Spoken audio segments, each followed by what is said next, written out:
करंजी येथील आशिष खाडे यांची आर्मीमध्ये नियुक्ती झाल्याबद्दल गावकऱ्यांनी केला सत्कार। वाशिम जिल्ह्यामधील करंजी लहाने येथील कास्तकार रमेश बबन खाडे यांचे चिरंजीव आशिष खाडे यांची इंडियन आर्मीमध्ये नियुक्ती झाली असून त्यांच्या निवडीचे सर्वत्र गावकऱ्यांमध्ये व कुटुंबामध्ये आनंदाचे वातावरण असून आशिष खाडे यांनी अत्यंत मेहनत करून अभ्यास करून आर्मीची परीक्षा पास केली व अखेर त्यांची आर्मीच्या सैन्यामध्ये नियुक्ती झाली। त्यांचे सर्वत्र गावामध्ये कौतुक होत असून गावकऱ्यांनी तसेच ग्रामपंचायत करंजीवासियांनी आशिष खाडे यांचा भव्य असा सत्कार केला। आशिष खाडे यांच्या सत्काराच्या वेळी सरपंच सुरेश पाटील लहाने, माजी सरपंच राजेंद्र लहाने, माजी सरपंच गोपाल पाटील लहाने, संचालक भूषण खाडे, काँग्रेस नेते अमोल लहाने, अभिषेक विढोळे, नारायण लहाने या सर्वांनी आशिष खाडे यांचा व त्यांच्या वडील रमेश खाडे, आजोबा पवन शुभा खाडे, काका गजानन खाडे, राजभाऊ खाडे या सर्वांचा सत्कार जय हो बळीराजा मित्रमंडळ ग्रामपंचायत करंजी यांनी केला।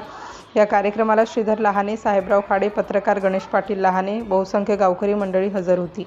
या कार्यक्रमाचे नियोजन अमोल लहाने यांनी केले। कार्यक्रमाचे चित्रीकरण सर्वज्ञ फोटो स्टुडिओ मदन लहाने यांनी केले। कार्यक्रमात संचालन व आभार गणेश पाटील लहाने यांनी केले। आशिष खाडे यांच्या मित्रमंडळांनी जल्लोष केला। वंदे मातरम व भारत माता की जय अशा घोषणा दिल्या। सिटी इंडिया न्यूजसाठी वाशिम जिल्हा प्रतिनिधी सचिन साठे।